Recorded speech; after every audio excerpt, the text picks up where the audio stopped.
Anyway, did you ever stop and ask yourself, why is it that some people are more successful than others? Why is it that some people make more money, live longer, have better relationships, while the great mass of men, as Thoreau said, live lives of quiet desperation? When I was 15, I set out on a lifelong journey to find the answer to that question. Why are some people more successful than others? You see, when I was growing up, my family never seemed to have enough money. My parents grew up during the Depression, and I heard the same things over and over again throughout my childhood. We can't afford it. We can't afford it. We can't afford it. I don't know if you heard that when you were growing up. It seemed to be the national anthem. I was not a great student. I passed out of high school when I was 18. I say passed out because, rather than graduated, because that's what happened. I passed out in half of the class that made the top half possible. The person in front of me, and there's a lot of people out here in the same half, the person in front of me on the stage and the person in back of me received diplomas, and I got a leaving certificate. When you open it up, it says, goodbye. And that's what they meant, goodbye, don't ever come back. Anyway, since then I've traveled and worked in more than 80 countries on 6 continents. I've sailed on all the great oceans. I've been around the world 2 or 3 times. I became fluent in French, German, and Spanish, as well as learning to get along in several other languages. When you need to eat, you learn. Anyway, I started off as poor as I could be, searching for the secrets of success. And over the years, I've read and studied for over 30,000 hours in business, economics, psychology, philosophy, religion, metaphysics, and history to find the secrets of success. And I'm happy to say that I eventually found the answers I was looking for. Today, I live in a $1 million house on a golf course in Southern California, and I have business interests in 9 countries. Today, I know and I've proven that success in any field, including this field, is as predictable as the sun rising in the east and setting in the west. And my purpose in speaking with you today is to share with you some of the most important things I've ever learned. However, as Aristotle once said, you can't teach a person something that they don't already know. You're already high achievers and great successes in your careers. You're already the cream of your profession. So many of you already know what we're going to talk about, and the rest of you will recognize these principles as soon as you hear them. About 5 years ago, I met a wise and wealthy man who had spent his entire life studying success. And he'd reached a clear conclusion concerning the reason for success in life and especially in business. He's dead now, but I'll never forget what he told me, because I immediately recognized that he put the finger on my reason for success and yours, as we'll talk about in a minute. He said the key to success was to set a goal and then to stay with it until you achieve success in at least one important thing. He said that your subconscious mind will then accept that success experience and store it as a pattern, like a template. And then from then on, your subconscious will drive you and direct you and guide you to repeat the pattern of success in other things that you attempt. Another way of saying it is that nothing succeeds like success. Psychologists have demonstrated that achievement brings you a natural high. Once you've experienced your first great success, then not only are you unconsciously programmed to repeat it, but nothing else will ever give you the same wonderful sense of satisfaction. And all high achievers know that. Anyway, I learned the truth of this idea many years ago when I first started traveling. I spent 8 years traveling around the world. And in many ways, a trip or a journey is a metaphor for life. My first big trip was that, and much, much more. It had such an enormous impact on me that I've never really gotten over it. My whole life has been different as a result of what I call the Sahara crossing. Let me tell you about it. When I was 18, 3 friends and I decided we'd go off and see the world. We were well out of high school, and we were laboring in sawmills on the West Coast. This is in 1963, and a lot of our friends were heading for Europe to travel around with backpacks. So we decided to do something different. Nobody else was going to Africa, so we decided we'd go to Africa. Of course, it never occurred to us to ask why it was that no one else was going to Africa. And that was our first mistake. After working and saving for a year, the 4 of us piled into an old 1946 Chevy and drove out of Vancouver, bound for Montreal, via Toronto. Actually, we just passed a couple of blocks from here on our way on that trip. It was late at night when we left. It was pouring rain. We were all 20 years old, and we were off to see the world. Anyway, I learned later that almost every great venture begins with an act of faith, like driving into the dark, into the unknown. In a way, nature protects us by shielding us from knowledge of the difficulties and obstacles that lie ahead. Because if we really knew all the problems we would face, the setbacks, the suffering, the temporary failure, and the disappointments, many of us would hesitate about ever even starting out at all. And our plan was to drive across country to Montreal, get jobs on ships to work our way across the Atlantic, and then head south across Europe to Africa. Pretty basic plan. However, as it happened in Montreal, one of the guys decided to give up and go home, and so he left us. Well, that left 3. The other 2, after 1 day, I still remember that, after 1 day of looking for work on the waterfront, decided to quit. decided to quit trying and to spend their limited savings to pay their way across the Atlantic rather than to work their way. I tried to talk them out of it. I told them that quitting is a habit. If you quit the first time you run into difficulties, you'll always quit when the going gets rough. You will, in effect, establish a pattern for failure rather than a pattern for success. But their minds were made up, so we split our savings and they took passage on a ship to England. I worked on a construction site in Montreal, hauling heavy things for the entire winter, and then I got a job on a Norwegian freighter out of Halifax in late February and arrived in England in mid-April. As I had predicted, my friends had quit and stayed in England working at odd jobs. However, we soon made up, good buddies again, and once more we headed for Africa. At this time, all we had was an 8.5 by 11-inch page about this size that had Europe and Africa all on the same map, on the same page. And it seemed to be a very simple thing to go from London, which is up here, to Johannesburg, which is down here. And it's just one page. And I mean, we sort of drew a straight line and we thought, well, oh yes, there was a little orange part right across sort of a band right through the middle there called the Sahara Desert. But we thought, well, we'd just whip over that and get down to the green part on the map. There's no problem. I'm without a word of a lie, this is true. We didn't stop to think that the total distance was about 8,000 miles. See, we were big picture people. We didn't let ourselves get bogged down with details. We were young and we hadn't learned that it's the details that get you every single time. So we took a train down to London, and there we bought bicycles. See, we'd never heard of anyone riding from London to Johannesburg on bicycles, so we decided that we would do it first and become famous. That was another mistake. We soon learned that when you ride bicycles across France in the springtime, you find that the hills are all uphill and the wind is always in your face. So likewise, I found that when you embark on any new venture, you often find the same thing. Everything seems to go wrong, usually at the worst possible time and in the worst possible and most expensive way, like starting a new business or a new career. Anyway, after 2 weeks of grinding along on bicycles, uphill the whole way, which seems like a geographical impossibility, but it's true, we said, the heck with this. We loaded the bikes on a train and we rode across France and Spain to Gibraltar. There we sold the bicycles and bought a Land Rover with our last dollar.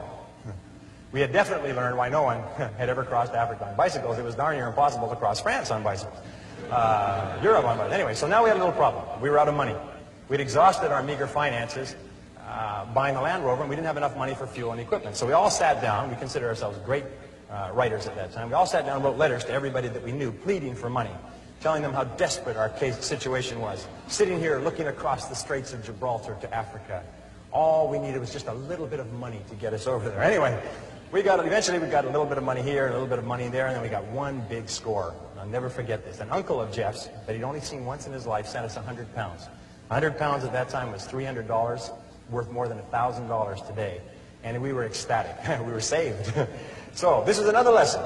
Nobody ever makes it on their own. One of the great lessons of life. We all need help from others to get over the rough spots on the journey of life.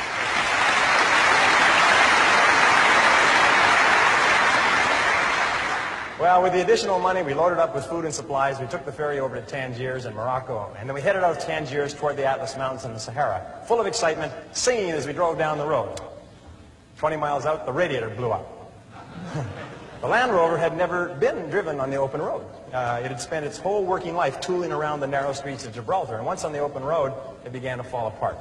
The radiator was just the beginning. Over the next 10 days, the steering rods bent and threw the front wheels out of alignment, so the tires blew one by one. We had trouble with the carburetor and the ignition system. We were so poorly equipped, if you can believe it, we didn't even have a jack or a lug wrench.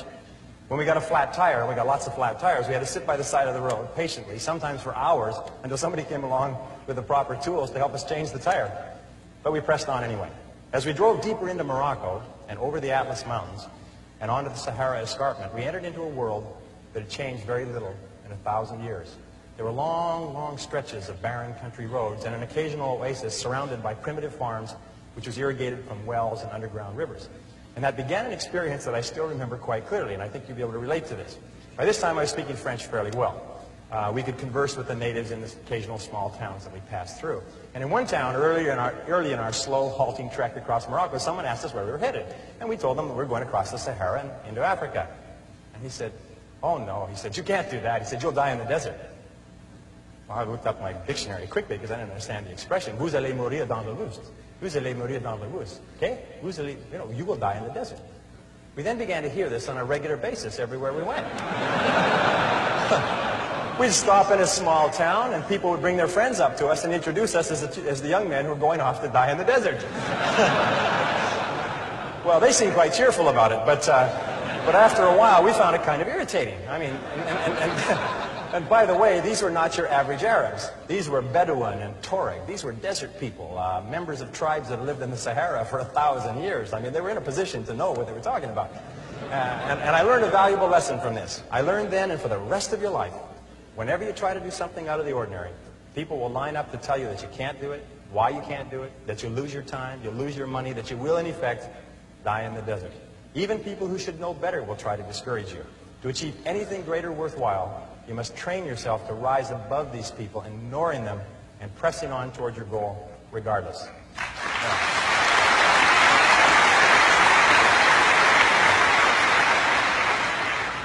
Geez, you're great guys. I love it. We crossed from Morocco into Algeria and drove south to the town of Adrar on the edge of the Sahara. By this time, our vehicle was falling apart. And with the cost of repairs and gasoline and food, we'd almost run out of money again. One of the guys, sick from dysentery, decided to give up. He took his money and his belongings and he hitchhiked to the Mediterranean, 500 miles north and then back to England. That left two of us. We began wondering, what are we doing here? We were two young men, 20 and 21 years of age, thousands of miles from home, sick, tired, and almost broke, with thousands of miles ahead of us. We couldn't even remember why we started out in the first place, except that we had set it as a goal.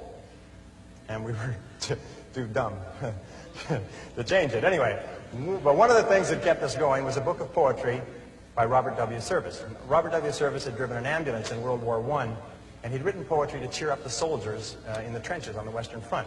And there was one poem that we read over and over. It always gave us a boost in the determination to go forward. It was called Carry On. And it started like this.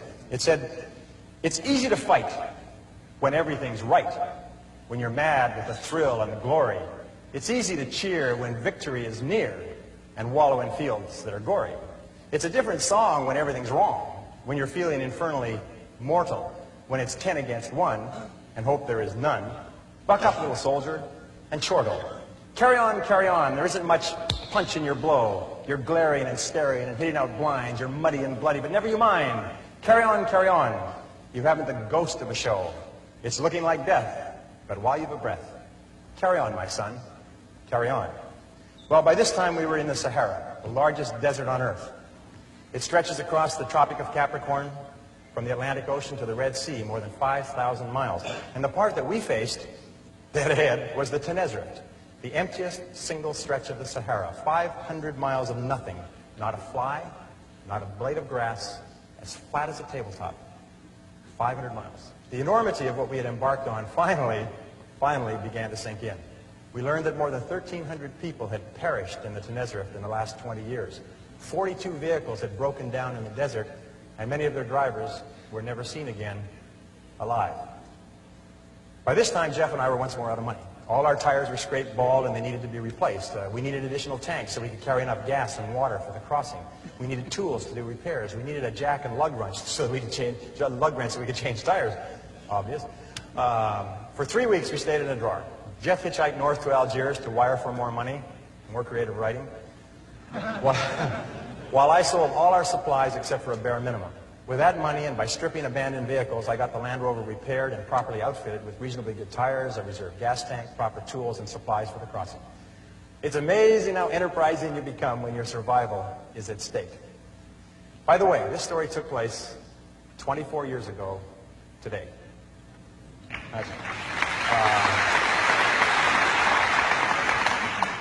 The Sahara Desert in June is hot. How hot is it? It's very hot. It's damn hot. At midday, it reaches 140 degrees Fahrenheit. An exposed man can die of dehydration in less than 20 minutes. When the French ran Algeria, they required travelers to carry 5 gallons of water per person per day for the crossing. That's how much you drank. Because of the heat, you can only travel before 10 a.m. and after 4 p.m. The midday sun is so hot that if you drive, your engine oil boils. It becomes as thin as water, and your vehicle seizes up and it'll never run again. 6 weeks after crossing from Gibraltar, we were ready. Jeff came back with some money from his parents, and the vehicle was in perfect condition for the crossing. We realized that if anything did go wrong and we couldn't fix it, we would most certainly die in the desert. 3 days before the big push, the actual crossing, we met 5 Germans in a Volkswagen bus who were waiting for a truck convoy that would cross in a few days. They were going to play it safe and cross with the convoy, safety in numbers. We told them we were going convoy or no convoy, and they decided to cross with us. The Algerian government stamps your passport out of Algeria 500 miles north of the border. From there on, you're on your own, and they couldn't care less what happens to you. As far as they're concerned, you don't exist anymore. So we set out, and I'll remember this clearly, we set out at sunset on a Thursday following La Piste, which is a French word for track, a very accurate word, track, that led straight south across the desert. We drove through the night. As we drove through the night, about 50 miles out, our troubles began. The Germans' vehicles sunk in and started to get bogged down in the fine sand that had blown over the track. And it also began to break down mechanically. It started getting sand in the carburetor and everything, and it began to delay us hour by hour. We had to get across the 500 miles in 2 days, or we'd be out of water. So we pressed on as fast as we could. But over and over, the German vehicle got stuck, and we had to stop and drag it out with our four-wheel drive Land Rover, losing time and using precious fuel. Jeff and I took turns driving the Land Rover while the German vehicle drove parallel with us across the flat wasteland. And we kept ourselves motivated by quoting the poem, "Carry On," back and forth to each other. And the next verse goes like this: "And so in the strife of the battle of life, it's easy to fight when you're winning. It's easy to slave and starve and be brave when the dawn of success is beginning. But the man who can meet despair and defeat with a cheer, there's the man of God's choosing. The man who can fight to heaven's own height is the man who can fight when he's losing. Carry on, things never were looming so black. But show that you haven't a cowardly streak, and though you're unlucky, you never are weak. Carry on, brace up for another attack. It's looking like hell, but you never can tell. Carry on, old man, carry on." By morning,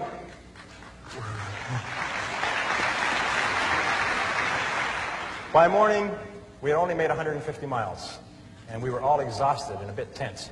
There was an abandoned army fort in the middle of the desert, and we had hoped to shelter there from the midday sun in one of the empty buildings, and now it was too late. The sun had begun its implacable climb up the eastern sky. Still, we hurried on. So fortunately, you couldn't get lost crossing the Sahara in the daytime. The track across the desert is marked by black 55-gallon oil drums located every 5 kilometers, which is exactly the curve of the Earth's surface. You can always, as you drive, you can always see 2 oil barrels, the one you just passed and the one you're heading for. So all you have to do to cross the biggest desert on Earth is to take it 1 oil barrel at a time.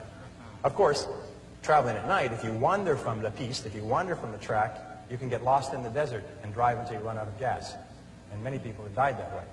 As we would approach each oil barrel, it was really neat. As we approach each oil barrel, we come to this oil barrel, we just come parallel with it. The next oil barrel would just pop up on the horizon. And as we would pass this oil barrel, the one behind us would fall off the horizon, as though it had been shot in a shooting gallery. Really neat. So in the years since then, I found that you can achieve almost any goal you set for yourself if you simply take it 1 oil barrel, 1 step at a time.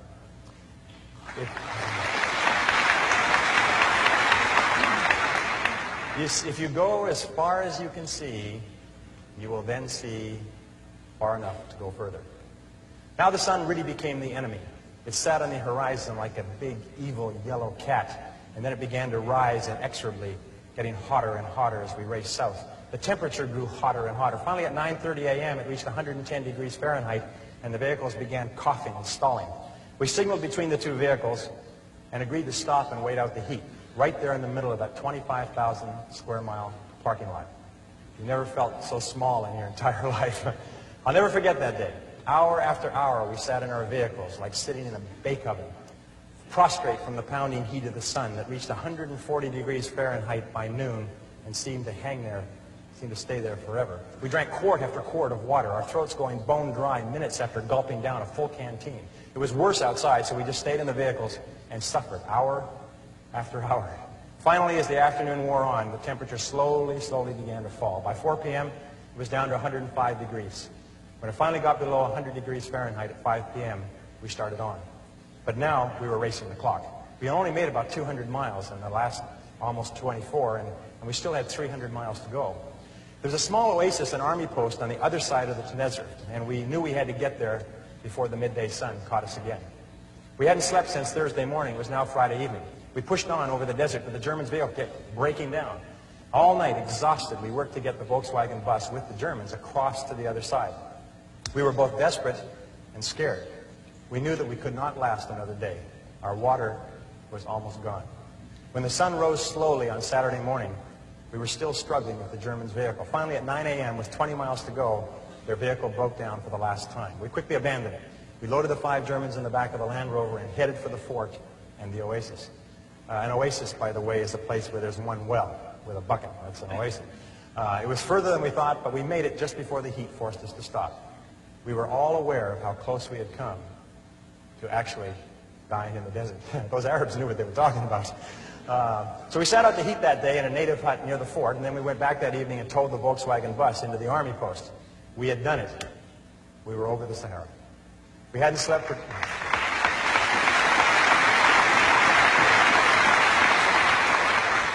We hadn't slept for 2.5 days, but we had made it. Now, I won't go into the details of what happened on the rest of our trip across Africa, except to say that we did finally get to Johannesburg 2 or 3 months later. I won't trouble you with how we had to cross 2 countries illegally with the police and the army on orders to shoot to kill if they saw us. And I won't go into how we were almost killed under the boots and rifle butts of a mob of soldiers in the Congo. That was another close one. And I won't talk here about the experience of meeting and working with Dr. Albert Schweitzer in his hospital village in Lambrini. No, I'll wrap up this story here by telling you what I learned about life and success in the Sahara crossing. Here are 7 rules you can apply to any challenge that you face in achieving anything you desire. Rule number 1, the most important key to achieving great success is to decide upon your goal and then launch. Get started, take action, do something, move. A 12-year study at Babson College concluded that the act of taking the first step is what separates the losers from the winners, or the winners from the losers. We set out at the age of 20 with $300 each to cross 3 continents and travel 17,000 miles from Vancouver on the west coast to Johannesburg in southern Africa. And we made it in just under 12 months. But the most important step was the first one. All the rest followed from that. Number 2, once you've launched towards your goal, never consider the possibility of failure. The Germans have a saying, it's immer vorne, nie zurück. Immer vorne, nie zurück. And it means always forward, never backward. Always forward, never backward. Never consider the possibility of failure. Every person here is here because they refused to quit when the going got rough. Your ability to persist in the face of setbacks and disappointments is vital to all great achievement, and it's always a decision that you make. It's not the external environment, it's always the internal environment. Number 3, the biggest goal in the world can be accomplished if you just take it 1 oil barrel at a time. Thomas Carlyle once wrote that our great business is not to see what lies dimly at a distance, but to do what lies clearly at hand. The only time you will ever have is now. If you live every day, every hour, the best you can, the rest will take care of itself. As the Bible says, sufficient unto the day are the cares thereof. Number 4, watch out for the naysayers. The negative people around you are always telling you that you'll die in the desert. Get around positive people. Get around winners like people in this room. Fly with the eagles and refuse to listen to objections and reasons why you can't succeed. Someone once said that if every possible objection must first be overcome, nothing will ever get done. And truer words were never spoken. Number 5, welcome obstacles and difficulties as valuable and inevitable steps on the ladder of success. Remember that difficulties come not to obstruct, but to instruct. Difficulties come not to obstruct, but to instruct. Our trip to Africa was one problem after another. We ran out of money over and over. We strained every muscle of our bodies trying to ride bicycles across France and Spain. Our Land Rover broke down again and again. We suffered from dysentery and heat stroke and exhaustion. But when it was time, we were ready for the Sahara crossing. In retrospect, we saw clearly that without the lessons that we had learned from our mistakes, we would have surely died in the desert. And when you look back on any achievement, you will find it was preceded by many difficulties and many lessons. They are the price that you pay for your success, and no success is possible without them. Number 6, be clear about your goal, but be flexible about the process of achieving it. Be willing to change, to try something new. Keep your mind open and fluid and flexible. Be willing to accept feedback from your environment and correct your course. This is a key quality of peak performers. They're not rigid, they're flexible. Remember, it's not what you have, but what you do with what you have that separates winners from losers. It's not what happens to you, but how you respond to what happens to you that counts. In the final analysis, your response to the adversity of life is the real measure of who you are and what you're made of. The Greek philosopher Epictetus once said that circumstances do not make the man or woman, they merely reveal him to himself. When you find out who you really are when you face adversity. And remember, number 7, the last rule is, nobody does it alone. At every step on our journey across Africa, people helped us with advice and with food and with assistance and with money, but especially with warmth and with kindness and with generosity. When life is over, it will be the people that we lived and laughed and loved with that we remember more than anything else. So don't be afraid to ask for help from others. It's a mark of strength and courage and character. And don't be reluctant to give of yourself to others generously. It's the mark of caring and compassion and personal greatness. The reason the Sahara story was so relevant for me was that because after the Sahara, I never felt that there was anything I couldn't do. I felt programmed for success for life, although it took me many years to understand it. And the reason why this story may be of interest to you is because I believe that everyone has a Sahara to cross, perhaps more than one. Many of you are crossing your own Saharas right now. Everyone eventually goes through periods of great difficulty, their own private hells, their dark nights of the soul. But it is by facing whatever life gives us with courage and determination that we grow more surely toward the stars. Let me leave you with the last verse of Carry On. There are some who drift out in the deserts of doubt, and some who in negativity wallow. There are others I know who in piety go because of a heaven to follow.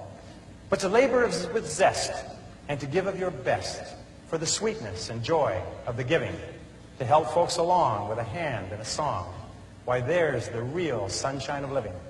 Carry on, fight the good fight and true. There's big work to do. Believe in your mission, greet life with a cheer. There's big work to do, and that's why you're here. Carry on, let the world be the better for you. So at last when you die, let this be your cry. Carry on, my soul, carry on. Ladies and gentlemen, if you will resolve, with whatever life hands you, to carry on, there is nothing that can stop you from achieving the greatness for which you were created. Thank you. Here.